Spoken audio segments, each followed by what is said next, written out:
Nahalo ko to sa panuyot. Bisa ko muna. Tangkot ko muna ba? Para mawala yung lansa.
Palambutin muna natin yan bago natin ilagay ang ating saluyot.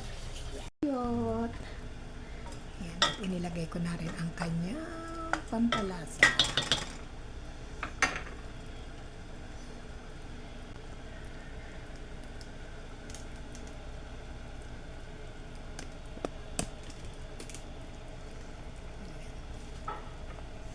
Simple lang naman yan para soup ng bata. Ayan.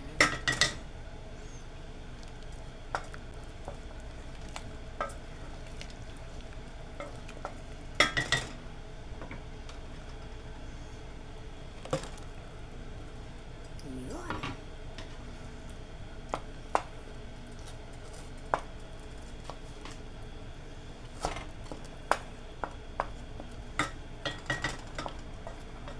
Soup na mulukia.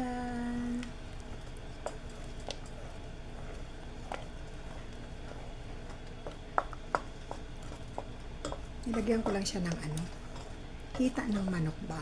Yung bandang binti. Hindi yung bandang hita. Dahil yung bandang hita, gagawin ko naman kabsa chicken. Yan ang ating soup.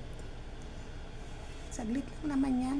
Sangkulo lang yan. Hindi ko naman yan kailangan pakuluan pa ng marami. Siyempre kapag kukuluan ko siya kasi meron siyang ice. Nilagay ko kasi siya freezer yan.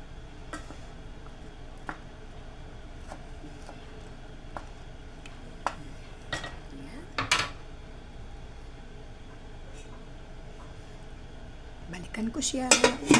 Konti lang yan. Konting kulo lang yan. Kaya, hindi yan malalabsak. Ayun. Kulong.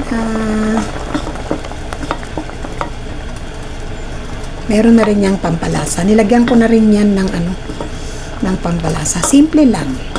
Tsaka hindi siya maliit lang yung kamatis na nilagay ko para hindi siya masyadong maputla. Ay, maputla. Oo, maputla nga naman. Pero okay lang yan kasi mas ayaw naman nila ng mga bata yung sobrang mapula. Yan ang aking soup of the day, mulukia.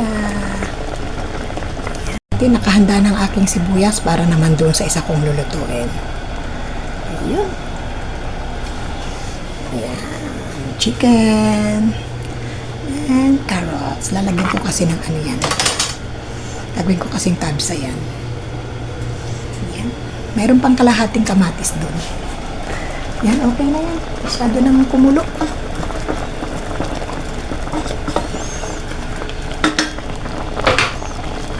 Thank you guys.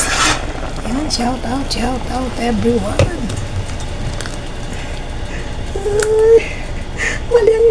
Mali ang sahod ko. Oops.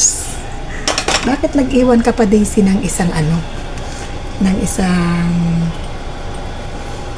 ubos lahat, ano ka ba? Yan, shout out sa aking mga taga-barangay LS, taga-bahay kulitan siyempre, at taga-Pacanas Mini Farm. Shout out everyone. Maraming salamat sa love and support. See you again sa susunod ko pang mga video, at hoping na nasiyahan kayo sa aking walang kalasa-lasang mulukia soup or saluyot soup. Bye bye for now. Ingat guys. God bless.